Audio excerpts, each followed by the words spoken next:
ঘরে দিনের আলো তুমি ছড়িয়ে দিতে চলে গেলে মদিনায় মক্কা ছেড়ে। হে রাসূল তোমাকে ভুলি হে রাসূল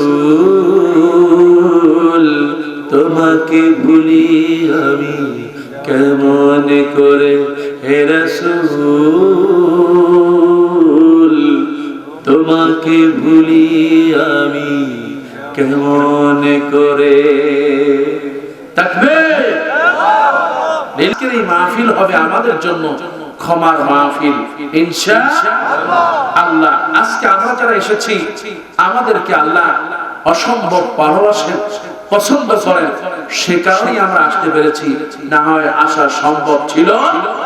এই কোরআনের মাহফিল আসলে যিনি খুশি হন তিনি কে, আর বেজার হন যিনি তিনি কে? সকলেই বলুন তিনি কে? শুধু কি ইবলিস নাকি মানব রূপী কিছু ইবলিস এই সমাজে আছে না? আর আসতে বলেন আছে না?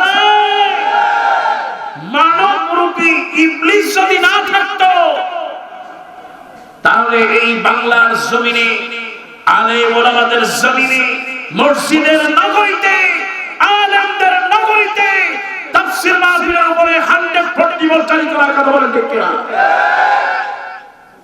এটা লজ্জা, এটা এতটাই নগণ্য, এটা এতটাই জঘন্য যা মুসলিম হিসেবে ভাবতে বড় লজ্জা লাগে ঠিক কিনা? তবে আল্লাহ আছেন না নাই? আরো আসতে বলেন আছেন না নাই? রাসূলের জামানায় এইরকম মানুষ ছিল কিনা? আবু জাহেল ছিল কিনা? ইউরিদুনা লিইউতফিউ নূরাল্লাহ, তারা আল্লাহর নূরকে নিভাই দিতে চেয়েছে ঠিক কিনা? আর এই নূরকে জ্বালিয়ে রাখার দায়িত্ব কার? কাজী যারা মাহফিলের উপরে 140 ভোল্ট চালু করে বাংলার জনগণ তাদেরকে ক্ষমা করবে না, কারণ ঠিক কিনা? আবার ভালো মানুষ আছে না মাহফিলে উৎসাহ দেয়, এরকম লোক আছে না? এই যে আপনারা হাজার হাজার টাকা দান করলেন কাকে খুশি করার জন্য? আবার অনেক প্রশাসনে ভালো ভালো মানুষও আছে, না হলে অনুমতি তো দূরে থাক, এই জায়গায় এখন পুলিশ দিয়ে ঘেরা থাকতো ঠিক কিনা? ইতিমধ্যে এই যে আজকে একটা মাহফিল ছিল, এই জায়গায় আসার কথা ছিল আল্লামা তারেক মনোয়ার, কথা বলেন ঠিক কিনা? কিন্তু কোরআনের কথা শুনলে, কোরআনের তাফসীর মাহফিলের কথা শুনলে যাদের গায়ে আগুন ধরে, যারা 140 ভোল্ট জারি করে, তারা আর যাই হোক মুসলমান হতে পারে না ঠিক কিনা? কোরআনের মাহফিলে মানুষ সংশোধন হয়, ইসলাম হয়, নারীরা পর্দা শেখে, দ্বীন শেখে, ঈমান শেখে, সমাজ থেকে ইয়াবা দূর করার জন্য, মদ গাঁজা দূর করার জন্য মাহফিল থেকে যত সুন্দরভাবে বলা হয় আর কোথাও বলা হয়। যারা মাহফিল বন্ধ করার জন্য চিঠি দেয় তারাই আবার চিঠি লেখে মসজিদের খতিব সাহেবের কাছে যে হুজুর আল্লাহর রাস্তা বলি, জুমার দিনে একটু ভিক্ষুকের মতো হলেও আমাদেরকে সাহায্য করেন, হালনাগাদ ভোটার তালিকা হবে, অমুক হবে, তমুক হবে, ইয়াবা বন্ধ করার জন্য আল্লাহর রাস্তা আপনারা একটু মসজিদে মসজিদে ঘোষণা করবেন ঠিক কিনা? কারণ হলো এই মাহফিল গুলো জনগণের সাথে মিশে গিয়েছে। এই মাহফিলে যারা আসে তারা হচ্ছে ইমানদার, দ্বীনদার, কথা বলেন ঠিক কিনা? এই জন্য এক গ্রুপ আছে এই মাহফিল গুলো কালার করতে চায়, আর এক গ্রুপ আছে এর থেকে ফায়দা নিতে চায় ঠিক কিনা? এই জায়গায় কোনো নির্বাচনী কথা বলা হয় না, যা বলা হয় সমাজ সংস্কারের জন্য ঠিক কিনা? এই জন্য যারা এই উল্লাহপুরে, এই উল্লাহপাড়ায় যারা আল্লামা তারেক মনোয়ারের মাহফিল বন্ধ করেছে, শুধু উল্লাহপুরে নয় বাংলাদেশে যারা তাফসীর মাহফিল বন্ধ করে আমরা তাদেরকে ধিক্কার এবং নিন্দা জানাই ঠিক কিনা? কারণ কোরআনের মাহফিল বন্ধ করা কারো সাহস, এটা আবু জাহেল ছাড়া সম্ভব ঠিক কিনা? এই জন্য নিজেদেরকে আবু জাহেলের কাতারে আপনারা নাম লেখাবেন না। এমনিই তো মাহফিল যখন হয় 18 দফা সামনে এসে হাজির হয়ে যায়, কয় হুজুর ওয়াজ করতে আসছেন, ভালো কথা, এই নেন, এইটা আগে পড়েন। এটা হলো আপনার কাবিননামা। কাবিননামা বলছেন, এই চুক্তি দিয়ে দিলাম, আপনি চুক্তির আলোকে ওয়াজ করবেন, এর বাইরে কিন্তু যাবেন না। কথা বলেন ঠিক কিনা? এই কাবিননামা দেওয়ার পরেও তাফসীর মাহফিল গুলো বন্ধ করে দেয়। তার কারণ তারা জানে তাফসীর মাহফিল যদি হতে পারে তাহলে এই অটো পাস বাংলাদেশে সম্ভব হয়, ঠিক কিনা? আল্লাহর কাছে হেদায়েত কামনা করছি। এবং এই যে মাহফিল গুলো বন্ধ হয়ে যাচ্ছে, এটা যাদের উপর বন্ধ হয় তারাও কষ্ট পায়। একটা কমিটি অনেক টাকা খরচ করে বাচ্চাগুলো বাড়ি বাড়ি গিয়ে 2 টাকা 5 টাকা, তারপরে মায়েদের কাছে 1 মুঠ 2 মুঠ চাল জোগাড় করে এই বিশাল স্যান্ডেল মাইক পোস্টার সবকিছুর আয়োজন করে হঠাৎ করে মিস্টার ফেরাউন একখান চিঠি লাগায় দেয়, মাহফিল বন্ধ। খবরদার, খবরদার, এই পৃথিবীতে সবচেয়ে মুস্তাজাবুদ দাওয়া, যাদের দোয়া সরাসরি কবুল হয়ে যায়, তারা হলো মাজলুম, ঠিক কিনা? এই জন্য এই মাহফিল কমিটির বরদোয়া নেবেন না। হাজার হাজার লাখ লাখ মানুষ আসে, তাদের বরদোয়া নেবেন না। বরং সমাজের উন্নয়নে, দেশের উন্নয়নে, জাতির উন্নয়নে মাহফিল গুলো বেশি বেশি হওয়া দরকার। খুশি হয়ে যাবেন কে? আল্লাহ এই বুদ্ধিটা তাদের মধ্যে বোধোদয় করুন, বলা আমি। আর জোরে বলো আমিন। তো মাহফিল আসলে খুশি হন। আল্লাহ নবী বলেছেন, وعن انس رضي الله تعالى عنه قال رسول الله صلى الله عليه وسلم من سمع آية من كتاب الله كانت له نور يوم القيامة। যে ব্যক্তি কোরআনুল কারীমের একটি আয়াত হলো শ্রবণ করবে, যার কানের মধ্য দিয়ে, যার চোখের মধ্য দিয়ে একটি আয়াত হলেও যার চোখের মধ্যে ভেসে উঠবে, কানের মধ্যে গিয়া অন্তরে লেগে যাবে, আল্লাহ নবী বললেন কানাত লাহু নূরা ইয়াউমাল কিয়ামা। ওই যে কিয়ামতের দিন কঠিন মুসিবতের সময় আহারে সব অন্ধকার হয়ে যাবে, পুল সিরাত পার হতে পারবে না। আহারে মানুষগুলো নাফসি নাফসি যখন বলবে, সূর্যটা মাথার উপরে চলে আসবে, কোন সাহায্যকারী পাবে না, সুপারিশকারী পাবে না। আল্লাহ নবী বললেন, এই যে কোরআনের আয়াতটা যেই যুবক শুনবে, যেই বৃদ্ধ মানুষটি শুনবে, যেই রমণী শুনবে, নবীজি বললেন ওই আয়াতটা এত বেশি নূর হবে, এত বেশি আলোকিত হবে, ওই নূর দেখে দেখে আমার উম্মতেরা পুল সিরাত পার হয়ে যাবে। ও আমার ভাইরা, শুধু তাই না, নবীজি বলেছেন মান সালাকা তারিকান ইয়ালতামিসু ফীহি ইলমান। তাফসীর মাহফিল আসে জ্ঞান শোনার জন্য, জ্ঞান আহরণ করার জন্য। মৌমাছি যেমনি করে ফুলে ফুলে বসে মধু এনে যখন চাকা বাঁধে, আল্লাহ নবী বলেছেন তাফসীর মাহফিলে যাবে, কোরআন শুনবে, হাদিস শুনবে, যে ব্যক্তি এই নিয়ত করে ঘর থেকে বের হয়, নবীজি বললেন এক রাস্তা দিয়া সে মাহফিলে ঢুকে, আর এক রাস্তা দিয়া আল্লাহ তার জান্নাতের পথ দেখায় দেয়। খুশি না বেজা? ওগো বাবারা, শুধু তাই না, নবীজি বলেছেন কানা লাহু বিকুল্লি খুতওয়াতিন আমালা সানাতিন আজরু সিয়ামিহা ওয়া কিয়ামিহা। কেউ যদি জুমার দিনে খুতবা হয়, এই খুতবা শুনতে যারা যায় কিংবা তাফসীরুল কোরআন মাহফিলে যারা যায়, আল্লাহ নবী তাদের ব্যাপারে বলেন এই যে ঘর থেকে ওযু করে যখন বের হয়, প্রতিটি কদমে কদমে একটা বছর তাহাজ্জুদের নামাজ পড়লে যে সওয়াব হয়, আল্লাহ নবী বললেন ওই সওয়াব বান্দার প্রতি কদমে দিয়ে দেওয়া হয়। নবীজি বললেন শুধু তাই না, কানা আজরু সিয়ামিহা ওয়া কিয়ামিহা। একটা বছর যদি কেউ নফল রোজা রাখে, এই নফল রোজায় যে সওয়াব হবে, একটা বছর তাহাজ্জুদের নামাজ পড়লে যে সওয়াব হয়, এই সওয়াবগুলো বান্দার প্রতি কদমে কদমে দিয়ে দেওয়া হয়। খুশি না বেজা? সবাই বলেন খুশি না বেজা? যুবকরা আছে না? দেখি হাত তুলি।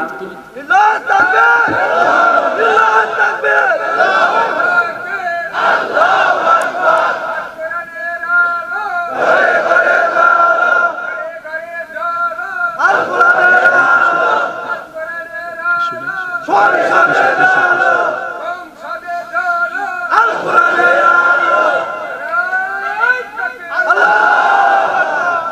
তো যুবক যারা, এরা হলো আমাদের সম্পদ। দিয়েছেন কে? এই যুবকরা সেই সমাজে ভালো হয়ে যায়, ওই সমাজটা, ওই সমাজটা, ওই দেশটা একটা জান্নাতের টুকরার মতো হয়ে যায়, ঠিক না? ওই সমাজে কোনো মদ থাকে না, কোনো গাঁজা থাকে না, ইয়াবা থাকে না। সমাজটাকে সুন্দর করে দেন কে? আজকে এই সমাজ দুই শ্রেণীর মানুষ। কয় শ্রেণী? সবাই বলেন কয় শ্রেণী? আজকে আমরা সেই সম্পর্কে আলোচনা করব যেটা আমাদের জন্য খুবই জরুরি এবং খুবই গুরুত্বপূর্ণ। আল্লাহ রাব্বুল আলামিন যা আমাদেরকে দিয়েছেন এবং আমাদেরকে সেই জাতি হিসেবে বানিয়েছেন, আসল শয়তান যাতে ওয়াসওয়াসা দিতে না পারে সেই জন্য আমরা শয়তান এই ওয়াসওয়াসা থেকে আল্লাহর কাছে পানাহ চাই। পড়ুন সবাই, আউযু বিল্লাহি মিনাশ শাইতানির রাজীম, বিসমিল্লাহির রাহমানির রাহিম, ওয়ালতাকুম মিনকুম উম্মাতুন ইয়াদউনা ইলাল খায়র ওয়া ইয়া'মুরুনা বিল মা'রুফি ওয়া ইয়ানহাউনা 'আনিল মুনকার ওয়া উলাইকা হুমুল মুফলিহুন। সাদাকাল্লাহুল আযীম। আল্লাহ রাব্বুল আলামিন কোরআনুল কারীমের অন্যতম বৃহৎ সূরা 3 নম্বর সূরা সূরা আলে ইমরান। কোন সূরা? সূরা ইমরান। এই সূরাটির মধ্যে আপনার আল্লাহ সুবহানাহু ওয়া তাআলা 104 নম্বর আয়াতে এই সমাজের মধ্যে কারা উত্তম কারা সফল সেই কথাটা বলে দিয়েছেন। সুবহানাল্লাহ। আল্লাহ বললেন ওয়ালতাকুম, আল্লাহ এখানে লাজিম করে দিন ওয়ালতাকুম, অবশ্যই তোমাদের মধ্যে এমন একটা দল আছে উম্মাতু ইয়াদউনা ইলাল খায়র, যারা মানুষকে কল্যাণের দিকে ডাকে। কোথায় ডাকে? কল্যাণের দিকে। এক শ্রেণী আছে কল্যাণের দিকে ডাকে, আর এক শ্রেণী মানুষের কল্যাণ নেওয়ার জন্য ডাকে। ঠিক কি? কথা বলেন ঠিক কি না? আল্লাহ বললেন ওয়া ইয়া'মুরুনা বিল মা'রুফ, আর এই মানুষগুলো সৎ কাজের আদেশ করে, ওয়া ইয়ানহাউনা আনিল মুনকার, জীবন যাবে, কারাগারে যাবে, জেলখানায় যাবে, জরিমানা দেবে, গুম হবে, শহীদ হয়ে যাবে, তবুও বাতিলের কাছে এক শ্রেণী মানুষ আঘাত করবে না। ঠিক কিনা? বলেছেন কে? সবাই বলেন বলেছেন কে? এরপর আল্লাহ বললেন ওয়া উলাইকা হুমুল মুফলিহুন, এই কাজগুলো যারা করবে, তিনটি কাজ তারা করবে। এক নম্বর হচ্ছে খাঁটি উম্মাহ যারা হবে, সত্যিকার উম্মাহ যারা নবীর সত্যিকার উম্মাহ দাবি করবে, তিনটি কাজ করা লাগবে। জোরে বলেন কয়টা? আল্লাহ রাব্বুল আলামিন বলেছেন এক নম্বর হলো ইয়াদউনা ইলাল খায়র, তারা সবসময় মানুষকে ভালোর দিকে ডাকবে। বলেন সুবহানাল্লাহ। তারা উঠবে, বসবে, বাজারে যাবে, যেখানেই যাক ডাকবে একমাত্র যার উপরে তিনি কে। এই মানুষগুলো যদি সংসদেও যায় কথা বলবে কার? আর যারা বলেন কার? ইয়াদউনা ইলাল খায়র। আহারে পার্লামেন্টের একটা স্মৃতি মনে পড়ে গেল। কোরআনের পাখি পার্লামেন্টে মেম্বার হয়েছেন, জাতীয় সংসদ সদস্য নির্বাচিত হয়েছেন, পার্লামেন্টে ঢুকবেন, কিন্তু ঢুকতে হয় স্পিকারকে সম্বোধন দিয়ে মাথাটা নিচু করে ঢোকা হয়, দরজাটা এত ছোট বানানো হয়েছে। এবার কোরআনের পাখি সবাই দাঁড়িয়ে বললেন, আল্লাহ রাব্বুল আলামিন পৃথিবীর সব গুনাহ মাফ করলেও আল্লাহ রাব্বুল আলামিন শিরকের গুনাহ মাফ করবেন না, ঠিক না? আল্লাহ পাক বলেছেন সূরা কাফের মধ্যে 110 নম্বর আয়াতে বললেন, ফামান কানা ইয়ারজু লিকাআ রাব্বিহি ফালইআমাল আমালান সালিহান ওয়ালা ইউশরিক বিইবাদাতি রাব্বিহি আহাদা। পর্যন্ত সওয়াব পেতে থাকবে। সুবহানাল্লাহ। স্পিকার ঘোষণা দিলেন, তিনি সংসদে পাস করালেন, এই স্পিকারকে ঢোকার জন্য দরজায় কোন অবস্থাতেই মাথা নিচু করে ঢোকা যাবে না। সুবহানাল্লাহ। কথা বলেন আছে না নাই? আর জোরে বলেন আছে না নাই? এই জন্য শহীদি তামান্না আর ইমানি দীপ্ত কাফেলা তারা যেখানেই যাবে ডাকবে কার পথে? সবাই বলেন কার পথে? আল্লাহ বলেছেন এই মানুষগুলো কারা? ওয়ামান আহসানু কাওলান মিম্মান দাআ ইলাল্লাহ ওয়া আমিলা সালিহান ওয়া ক্বালা ইন্নানী মিনাল মুসলিমিন। আল্লাহু আকবার। ওই ব্যক্তির চাইতে উত্তম কে হতে পারে? ওই যুবকটার চাইতে উত্তম যুবক আর কে হতে পারে? গান বাজনার আয়োজন করে নাই, ড্যান্সের আয়োজন করে নাই, আর নৃত্যের আয়োজন করে নাই, মদেরও আসর বসায় নাই, বরং গ্রামবাসীদেরকে নিয়ে তাফসীরুল কোরআন মাহফিল আয়োজন করে দিয়েছে। সুবহানাল্লাহ। ওয়া ইয়া'মুরুনা বিল মা'রুফ, তারা সব সময় ভালোর দিকে, ওয়া ইয়া'উনা ইলাল খায়র, এই মানুষগুলো কল্যাণের পথে ডাকে, আল্লাহর পথে ডাকে। এর চাইতে উত্তম আর কেউ হতে পারে? এরপর আল্লাহ বললেন কেমনে ডাকবি? উদউ ইলা সাবিলি রাব্বিকা বিল হিকমা ওয়াল মাউইজাতুল হাসানা। মানুষকে ডাকবে কিন্তু পিটায় পিটায় নয়, মানুষকে ডাকবে সুন্দর কথা দিয়া। আল্লাহ রাব্বুল আলামিন বলেছেন ফাযাক্কির ফাযাক্কির ইন্নামা আনতা মুযাক্কির। আবার আল্লাহ বললেন ফাযাক্কির, নবী আপনি স্মরণ করায় দেন, লাস্তা আলাইহিম বিমুসাইতির, আপনি মানুষকে ডাকবেন কিন্তু আপনাকে দারোগা বানায় না, রাহমাতুল লিল বানিয়েছেন তিনি কে? এই জন্য মানুষকে দ্বীনের পথে ডাকতে যারা পারে, কল্যাণের পথে যারা ডাকে, আল্লাহ পাক বললেন ওয়া উলাইকা হুমুল মুফলিহুন। এই মানুষগুলো কারাগারে থাকতে পারে, ঋণী থাকতে পারে, বাড়ি ছাড়া থাকতে পারে, আল্লাহ পাক বলেন আমি এই মানুষগুলোকে দুনিয়া আখিরাতে সফল বানায় দেব। সুবহানাল্লাহ। এই জন্য এক নম্বর হচ্ছে ওয়া ইউযাউনা ইলা খায়র, সব সময় কল্যাণের পথে ডাকতে হবে। কিসের পথে? কিন্তু একটা গ্রুপ আছে না এই সমাজে, তারা মানুষকে নয়, শুধু মানুষ নয়, তারা সবাইকে মনে চায় যে তারা যেন কল্যাণ কামনা করতেছে, ঠিক কিনা? তারা হচ্ছেন সমাজের সবচেয়ে বড় সাদাবাজ, ঠিক কিনা? এই যে দিবস পালন করে, দিবস পালনের নামে দোকানে দোকানে, ঘরে ঘরে, রাস্তায় রাস্তায় তারা সাদাবাজি করে, ঠিক কিনা? এত আসতে বললেন কথা বলা, ঠিক কিনা?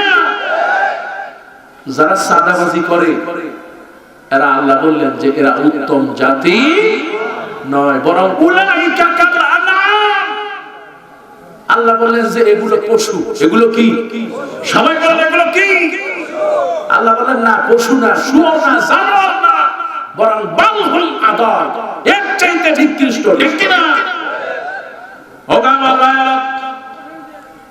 সব নবীরা মানুষকে কল্যাণের পথে রেখেছে, একমাত্র তাওহীদের দিকে ডেকেছে, দ্বীনের পথে, কালেমার পথে ডাক দিয়েছে। আল্লাহ রাব্বুল আলামিন তাই তো বলেছেন, আল্লাহু আহাদ আল্লাহুস সামাদ। পারেন না আপনারা? পড়েন। আল্লাহু আহাদ আল্লাহুস সামাদ লাম ইয়ালিদ ওয়া লাম ইউলাদ ওয়া লাম ইয়াকুল লাহু কুফুয়ান আহাদ। আল্লাহু আকবার। আল্লাহ কি একজন না দুইজন? আল্লাহ কি এক। আল্লাহর সাথে কোন শরীক, কাজেই কোন শরীকের দিকে, কোন মাজারের দিকে এই যুবকরা ডাকতে পারে। এরপর বৈশিষ্ট্য হলো ওয়ায়ামুরুনা বিল মারুফ, তারা সব সময় হকের পথে ডাকবে, সব সময় আলোর পথে ডাকবে, অন্ধকার থেকে দূরে থাকবে।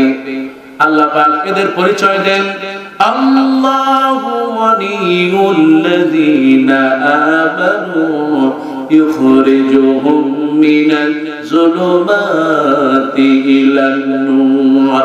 আল্লাহ বলেছেন ওরাই হলো উম্মাহ, ওরাই হলো খাঁটি উম্মাহ, ওরাই হলো।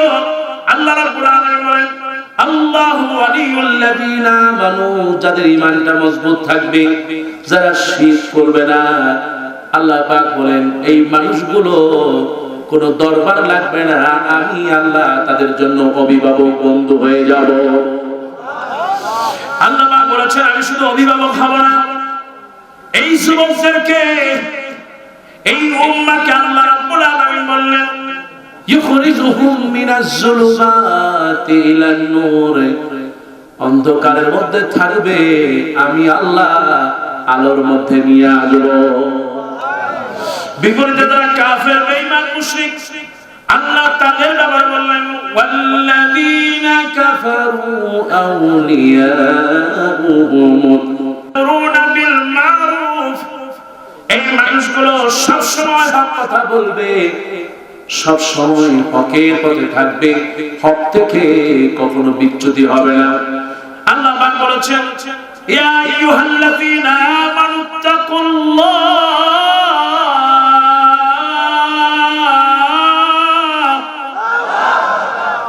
ওয়া কুলু কাওলান সাদীদা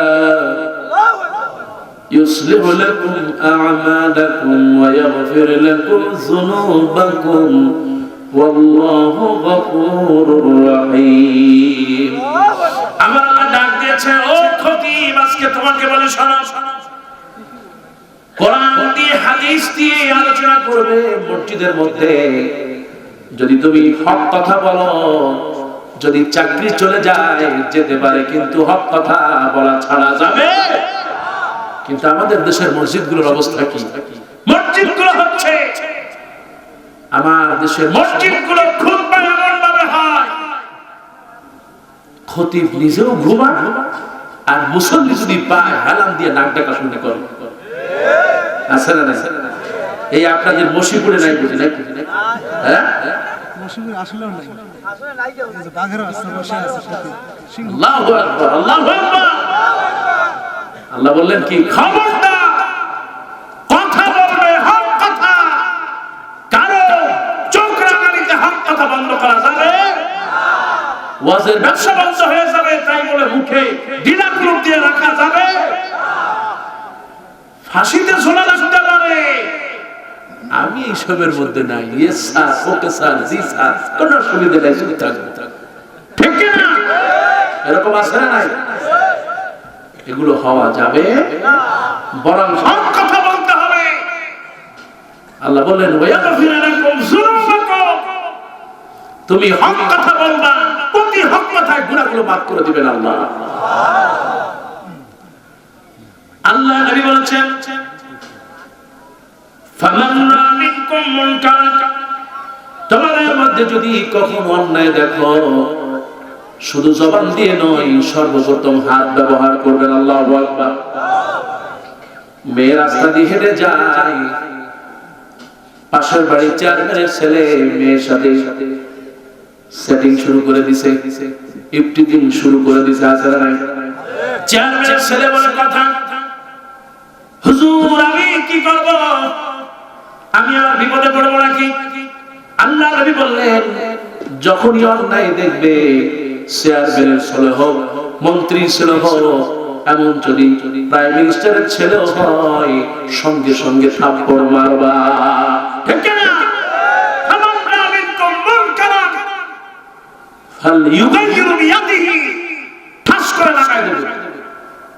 বলেছেন আমাদের নবী, বিশ্ব নবী, নবী মুহাম্মদ রাসূলুল্লাহ। কথা বলেন ঠিক না? এই জন্য বলে নবী বললেন এক নাম্বার হচ্ছে অন্যায় দেখবা, সাথে সাথে প্রতিবাদ করবা। যদি তা না করো তাহলে ফাবিলিসানিহি, মুখ দিয়া বলবা, 10 জনকে ডাকবা, এই অমুক ইফতিজিং করে, অমুকে অন্যায় করছে, সবাই আসল বিচার হবে। ঠিক না? তাও যদি না করো তাহলে অন্তর দিয়ে ঘৃণা করবে আর দোয়া করবে, আল্লাহ গো হাত দিয়া চেষ্টা করলাম পারলাম না, মুখ দিয়া বললাম পারলাম না, এবার অন্তর দিয়ে ঘৃণা করি, আল্লাহ তুমি এর বিচার করো। তবুও চুপ থাকা যাবে? তা'মুরুনা বিল মারুফি ওয়া তানহাউনা আনিল মুনকার, নামাজ পড়া যেমনি করে ফরজ, তেমনি করে অন্যায় দেখলে প্রতিবাদ করা ফরজ করে দিয়েছেন কে? এই জন্য রাসূলের উপরে, আল্লাহর উপরে যখনই কোন বাধা আসে, বিপদ আসে, যখনই কোন ষড়যন্ত্র আসে, যখনই সম্মানহানি হয়, বাংলার মুসলমানরা ঠিক থাকতে পারে? গোটা বাংলাদেশ তখন বিক্ষোভে মিছিলে তামা হয়ে যায়। ঠিক কিনা? যা ইতিপূর্বে আপনারা দেখেছেন না? এটাই হচ্ছে বাংলাদেশের গৌরব। আল্লাহ তুমি কবুল করো না। ওয়ায়ামুরুনা বিল মারুফ, সবাই ভালো কাজের দিকে ডাকে। আল্লাহ পাক বললেন তাআওয়ানু আলাল বিররি ওয়াত তাকওয়া ওয়া লা তাআওয়ানু আলাল ইসমি ওয়াল উদওয়ান। ভালো কাজে যত পারো ডাকবা, অন্যায় কাজে কখনো সাহায্যকারী হবে না। বললেন কে? এই জন্য আমাদেরকে এই ভালো গুণ অর্জন করতে হবে। বলেছে আল্লাহ নবী সাল্লাল্লাহু আলাইহি সারা জীবন ধরে ন্যায়ের পথে মানুষকে ডেকেছেন, জীবন চলে গিয়েছে তবু অন্যায়ের কাছে মাথা নত করে নাই। আল্লাহ নবী সাল্লাল্লাহু হযরত শুআয়ব রাদিয়াল্লাহু তাআলা, এই শুআয়ব নবী আল্লাহ নবীকে এত ভালোবাসতেন আর এত মহব্বত করতেন। ওগো আমার যুবক ভাইরা শোনো, আজকে হাজারো মানুষকে সাক্ষী রেখে বলে যায়, এই সাহাবীরা জীবন দিয়ে দিতেন তবু জালিমের কাছে আপোস করতেন না। বাংলার জমিনে আছে এই যে দেওয়ানবাগি আছে না, ছিল কিনা? এই দেওয়ানবাগি, এই ভণ্ড বাংলার জমিনে সবচেয়ে নাম্বার 1 টাটকা কাফের। ঠিক কিনা? এই কাফের, তার বিরুদ্ধে বাংলাদেশে অনেক বিক্ষোভ হয়েছে, মিছিল হয়েছিল। ঠিক না? সেই বিক্ষোভের মিছিলে আমার রাসূলের প্রেম প্রিয় মানুষদেরকে রাজপথে গুলি করে হত্যা করা হয়েছে। ঠিক কিনা? তবু এই জালেম, এই মুনাফিক কাফের থেকে কেউ পিছু হয়? হযরত শুআয়ব রাদিয়াল্লাহু তাআলা আনহু, ওই ব্যক্তি উত্তম যার মধ্যে রাসূলের মহব্বত আছে। আল্লাহ বলেছেন লা ইউমিনু আহাদুকুম হাত্তা আকুনা হাব্বা ইলাইহি মিন ওয়ালিদিহি ওয়া ওয়ালাদিহি ওয়ান নাসি আজমাইন। ততক্ষণ পর্যন্ত পরিপূর্ণ মুমিন হতে পারবে না যতক্ষণ না তুমি তোমার নিজের সন্তান পরিবার সবচেয়ে যাকে ভালোবাসবেন তিনি হলেন আমাদের নবী, বিশ্ব নবী, নবী মুহাম্মদুর রাসূলুল্লাহ সাল্লাল্লাহু। আল্লাহ নবীর প্রতি এমনি করে ভালোবাসা ছিল। হযরত সুহাইব নবী রাদিয়াল্লাহু তাআলা এত বেশি আল্লাহ নবীকে ভালোবেসেছেন, মহব্বত করেছেন, এই রাসূলের জন্য তার জীবনের সব কিছু তিনি বিক্রি করে দিয়েছেন, সব কিছু ছেড়ে দিয়েছেন। আজ যুবক তোমাকে বলি শোনো, তুমি যদি সত্যিকার অর্থে রাসূলের উম্মাহ হতে চাও, হযরত সুহাইব নবী রাদিয়াল্লাহু তাআলা নবীজি মদিনায় সফর করবেন, মদিনায় হিজরত করবেন। আবু বকরকে বললেন, আবু বকর প্রস্তুত থাকবা।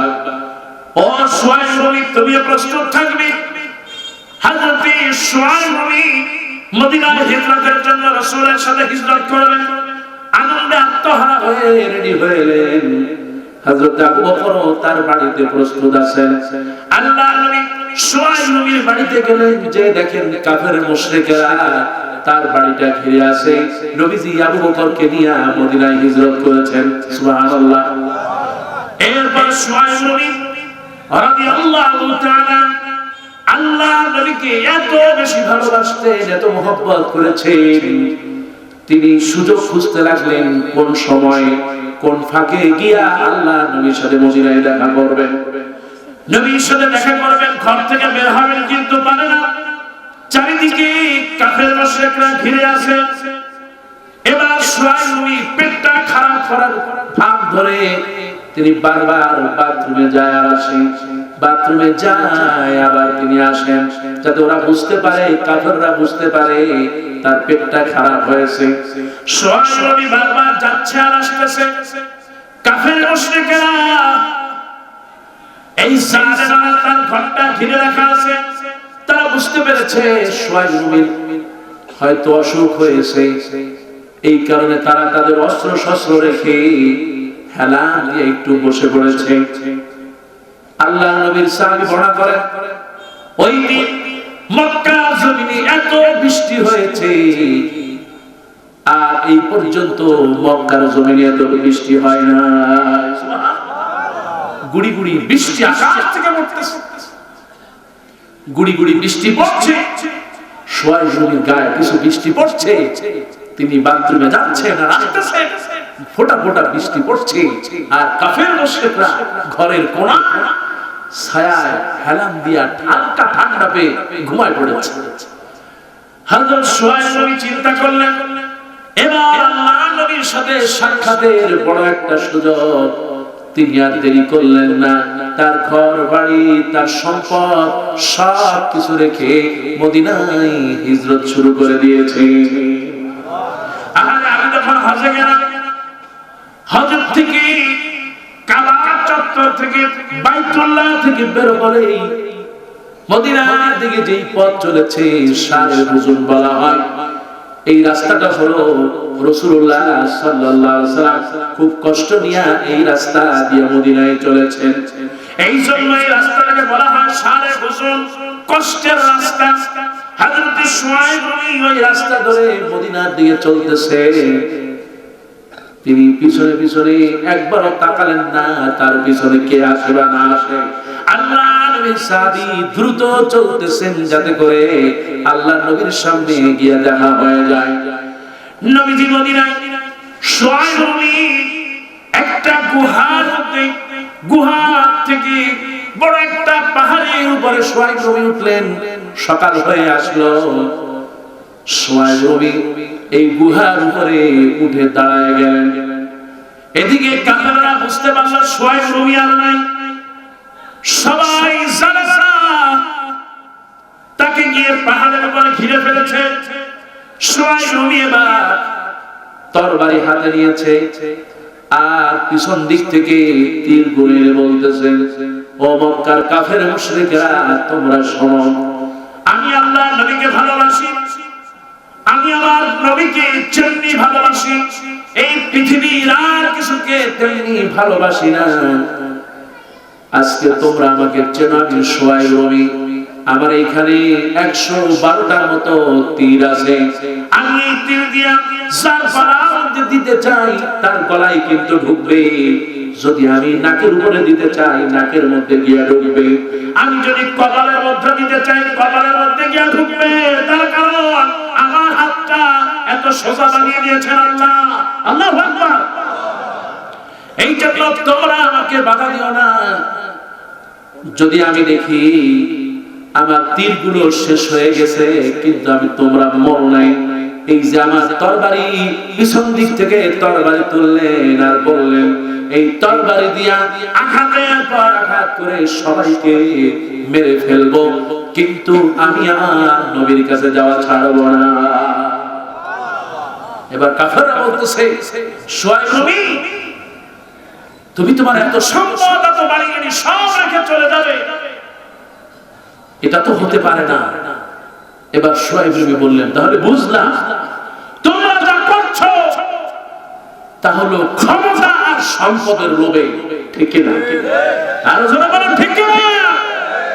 সোহাইব নবী বললেন যে তোমরা করছো আমার এই সম্পত্তির লোভে ধরেছে তোমাদেরকে। মক্কার রাজত্ব তোমরা পাওয়ার জন্য এইরকম করে আমাদের উপরে জুলুম করছো। হযরত সোহাইব নবী বললেন, যদি সম্পদের জন্য তোমরা এমনটি করে থাকো তাহলে আমার ঘরে চলে যাও। আমার ঘরের মধ্যে গিয়া আমার দরজার পাশে চার কোণায় মাটি খুঁজবে। ওই মাটির এক কোণায় দেখবে স্বর্ণ অলংকার, আর এক কোণায় দেখবে মুদ্রা। এমনি করে সোহাইব নবী তাদেরকে বললেন, অর্ধেক পাহারা দিল আর অর্ধেক বাড়ি চলে গেল। বাড়িতে গিয়া খুঁজলেন, সোহাইব নবী যেই জায়গায় যা বলেছেন ওই সম্পদ সঙ্গে নিয়ে পাহাড়ের কাছে চলে গেলেন।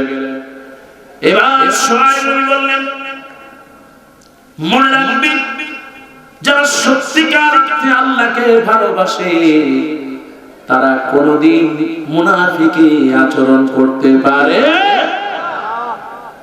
তোমরা যা চেয়েছো তাই দিয়েছি, এবার আমাকে মদিনার দিকে যেতে দাও। আমি আমার সম্পদ সব দিয়ে গেলাম কিন্তু আমি আমার নবীকে ভুলতে পারবো না। হযরত সোহাইব নবী এবার মদিনার দিকে ছুটতেছে। আল্লাহ নবী দূর থেকে যেন ঘ্রাণ পেলেন, সোহাইব নবী যেন মদিনার মধ্যে আসতেছেন। সুবহানাল্লাহ। আতরের ঘ্রাণ যেমনি করে ভেসে আসে, সোহাইব নবীর ঘ্রাণটাও যেন মক্কা থেকে মদিনার দিকে ভেসে আসতেছে। এরপর আল্লাহ রাব্বুল আলামিন এর প্রিয় নবী নবী মুহাম্মদ রাসূলুল্লাহ সাল্লাল্লাহু নবীজি তার সাহাবীদেরকে নিয়ে মক্কার প্রান্তরে দাঁড়ালেন, ইস্তেকবাল করতে লাগলেন হযরত সোহাইব নবীকে। এই সেই যুবক সোহাইব নবী আসতেছে। আল্লাহ নবী সাহাবীদেরকে নিয়ে সোহাইব নবীকে বললেন, সোহাইব নবী তুমি আজকে যেই ব্যবসাটা করেছো আল্লাহ রাব্বুল আলামিন ব্যবসাটা বড় পছন্দ করে ফেলেছে। সোহাইব নবী বলতেছেন, ইয়া রাসূলুল্লাহ আমি আবার কি ব্যবসা করলাম কেমন আপনি জানবেন? আমি তো আমার আগে তো কেউ মদিনায় আসে না।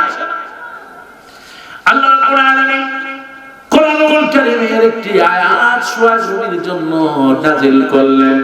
আল্লাহ পাক বলেন, ওয়া মিনান নাসি মান ইয়াশরি নাফসাহু ইবতিগা মারদাতিল্লাহ ওয়াল্লাহু গফুরুন বিল ইবাদ। আল্লাহ পাক বলেছেন, ও যুবক তোমাদেরকে বলি শোনো, মানুষের মধ্যে এমন কিছু মানুষ থাকবে যারা সব বিলিয়ে দিবে কিন্তু জালিমদের কাছে আপোষ করবে না, ঠিক না? এই ব্যবসায় সফল করে দিবেন কে? এই জন্য সত্যিকার অর্থে যদি উম্মাহ হতে হয় তাহলে রাসূলকে মহব্বত করতে হবে, ভালোবাসতে ওয়ালা শরাব ওয়া ইয়ানহাউনা আনিল মুনকার, সব সময় অন্যায়ের প্রতিবাদ করবে। মিশর, ফেরাউনের বাড়ি কোথায় সবাই জানেন তো? ফেরাউনের বাড়ি মিশর। আমি ফেরাউনকে দেখছি দুইবার। এই ফেরাউন, তার স্ত্রীর নাম কি সবাই জানেন না? নাম কি? আসিয়া। বাড়ি কোথায়? মিশর। এই ফেরাউনকে আল্লাহ ডুবালেন কোথায়? নীল দরিয়ায়। সবাই জানেন, কিন্তু নীল দরিয়ায় না। ফেরাউনকে আল্লাহ ডুবিয়েছেন হচ্ছে ভূমধ্য সাগরে। কোথায়? লোহিত সাগরে। কোথায়? লোহিত সাগর। মুসা আলাইহিস সালামকে তার মা ছোটবেলায় ভাসিয়ে দিলেন, সেটা কোথায়? সেটা হলো নীল নদী। সুবহানাল্লাহ। তো ফেরাউন লম্বা কয় হাত? 160, 120, 30, 40, যে যা পারে তেমনি করে তাফসীর করে। কিন্তু আমি নিজে দুইবার ভাবছি, একেবারে কাছ থেকে দুইবার তারে দেখছি। কয় হাত বলবো ইনশাআল্লাহ। কুনতুম খায়রা উম্মাহ, তুমি যদি সত্যিকার উম্মাহ হতে চাও, আল্লাহ রাব্বুল আলামিন তার জন্য কত সুন্দর করে বললেন, ইয়া আইয়ুহাল্লাযীনা আমানু তুবু ইলাল্লাহ।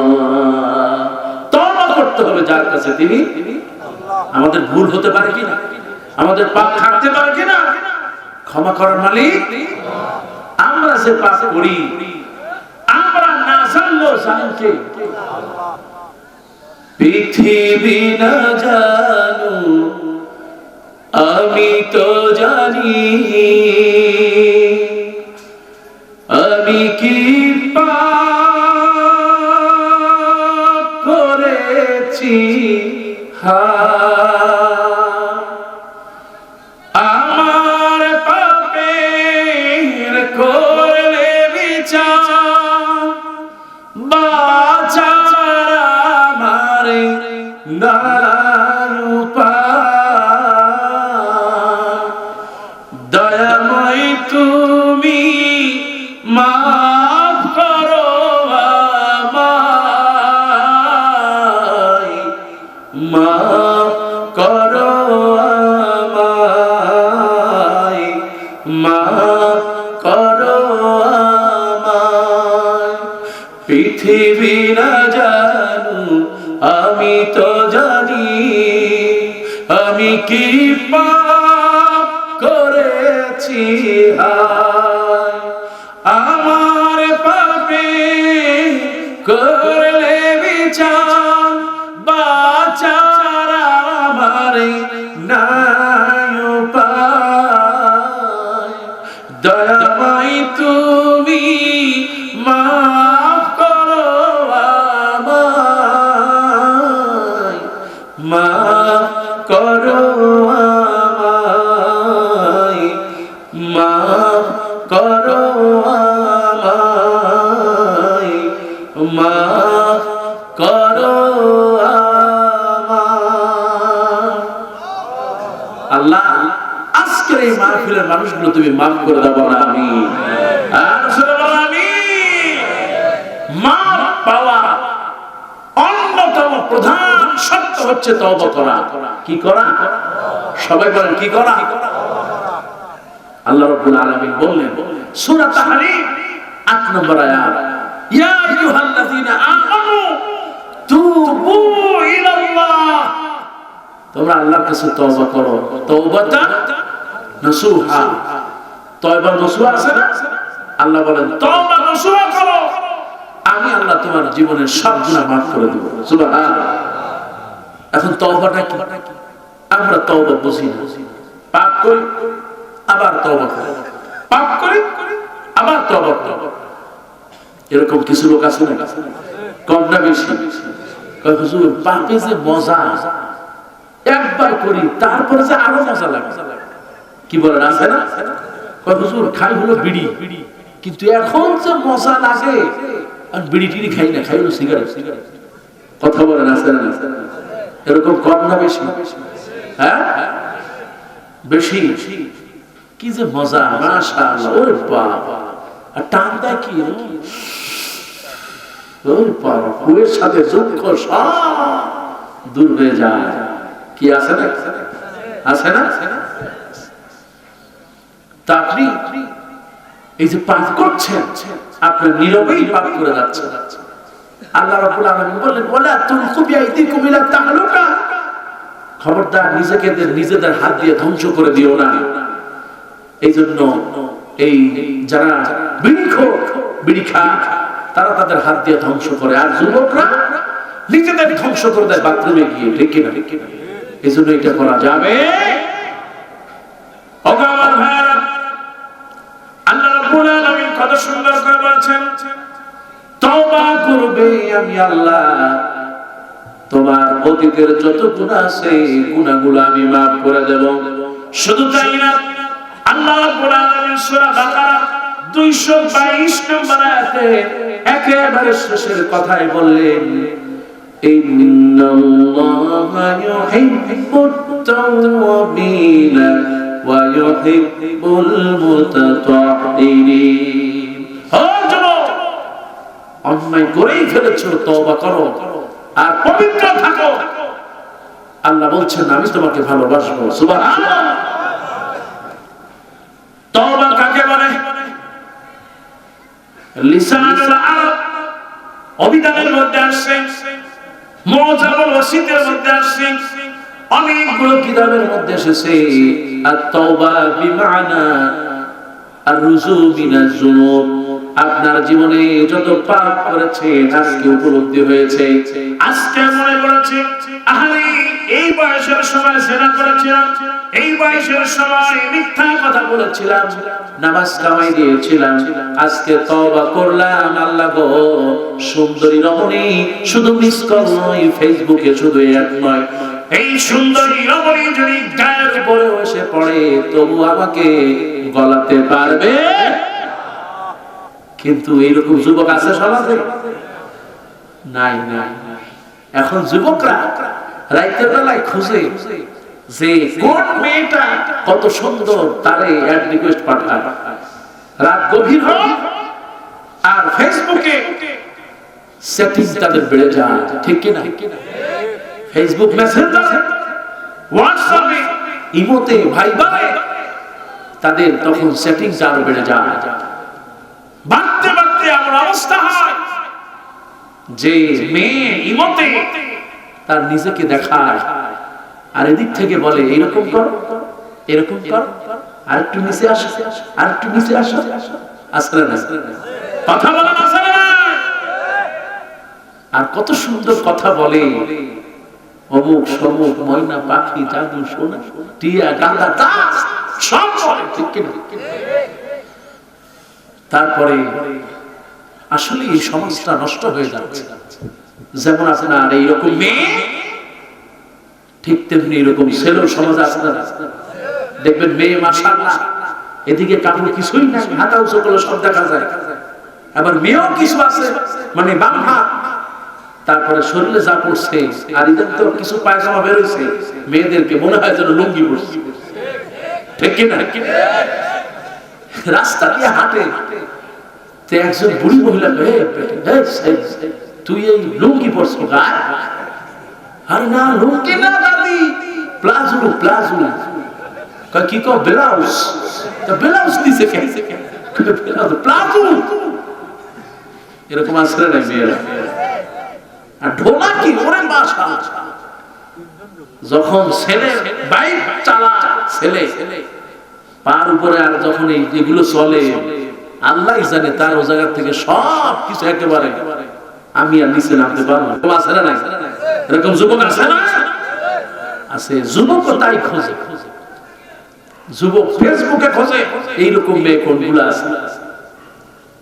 তারপরে এগুলো নিয়ে আপনার বাইকে পিছনে করে ওরে টান। ঠিক কিনা? যে সুন্দর রাস্তা উল্লা পাড়ায়, সরকারি রাস্তা, পিছনে জিনিসও সরকারি, আর ব্রেক হয় ডবল ডবল। ঠিক কিনা? খবরদার, এগুলো করা যাবে যুবক তুমি কেন তুমি ইমার মধ্যে তার শরীরটাকে খোলাও, ঠিক কি না? আস্তাগফিরুল্লাহ আল-আযীম। বিশেষ করে প্রবাসীরা কিছু আছে, তারা অনেক কষ্ট করে, পরিশ্রম করে, কিন্তু এই মোবাইলের মধ্যে এইরকম সেক্সুয়াল লাইফটা তারা কাটায়, ঠিক কি না? আর গ্রামের যুবকরা আগে মাশাআল্লাহ খুব ভালো ছিল, আজান দিলে মসজিদে যেত, এখনো যায়, কিন্তু এখন তাদের মোবাইলের মধ্যে, আগে কোরআন শরীফ বাজতো, আর এখন মোবাইলের মধ্যে আপনি যদি ঢোকেন, যদি 5 জিবি থাকে না আপনার মেমোরি কার্ড, তার মধ্যে 3 জিবি হলো নেকেড ছবি, ঠিক কি না? আর কিছু কম্পিউটার দোকান আছে মাশাআল্লাহ, ওরাও ভইরা দেয়, আসো অসুবিধা নাই, ভাইরাস দিয়ে দিতেছি, যাও, রাত কেটে যাবে, আছে না? আল্লাহ তুমি হেদায়েত দাও বড় আমিন। এইরকম যুবক এবং যুবতী যারা আছে, এদের থেকে সমাজটাকে তুমি হেফাজত করবো না আমিন। কারণ আপনি যদি এরকম থাকেন তাহলে ঈমানটা নড়বড় হয়ে যাবে, তওবা কবুল হবে।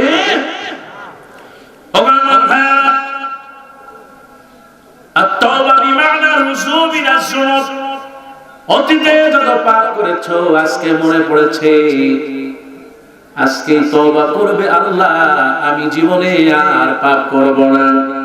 কিতাবের মধ্যে এসেছে আল্লাহ নবীর দ্বারা, এই যে গরু আছে না, গরু আছে না এই এলাকায়, তো গরু বেশি থাকার কথা, হ্যাঁ হুজুর আছে মানে গরুর গোডা মিল্ক ফ্যাক্টরি পর্যন্ত আমাদের দেশে আছে। এই যে পাবনা আছে না, হ্যাঁ বাগাবাড়ি আগে এই আপনার ফ্যাক্টরি, আপনি দেখবেন এই যে গরুর দুধ যখন দোয়ায়, আপনার তেল একটু নিয়ে সরিষার তেল, তারপরে হুজুর এই দিন এখন আর নাই, এখন মেশিন লাগাই দেয় করে চলে যায়, ঠিক কিনা? আপনি মায়েরা আগে দেখতাম গ্রামে এরকম দুধ দোয়াইতো, এখন অনেক মায়েরা দুধ দোয়ায়, আছে না? এই দুধ দোয়ানোর পরে এই গরুটার উপরে আপনি সেনাবাহিনীর লোক এনে দাঁড় করে রাখবেন, আপনি 144 জারি করবেন, হরতাল দেবেন যে গরু তোর উপরে হরতাল, যদি এই দুধ ভিতরে না ঢুকাইতে পারো তাহলে কিন্তু তোর ফাঁসি হবে। ওকে ঢুকাইতে পারবে? ওই দুধ আর ভিতরে ঢুকবে? আল্লাহ রাসূল বা কিতাবের মধ্যে আছে তওবা মানেই হলো যেই পাপ একবার করেছি ওই পাপ আর করা যাবে। যদি এই রকম শপথ নেওয়া যায়, আল্লাহ রাসূল বললেন, আল্লাহ পাক বললেন, আমি তোমার অতীতের গুনাহগুলো মাফ করে দেব। সুবহানাল্লাহ।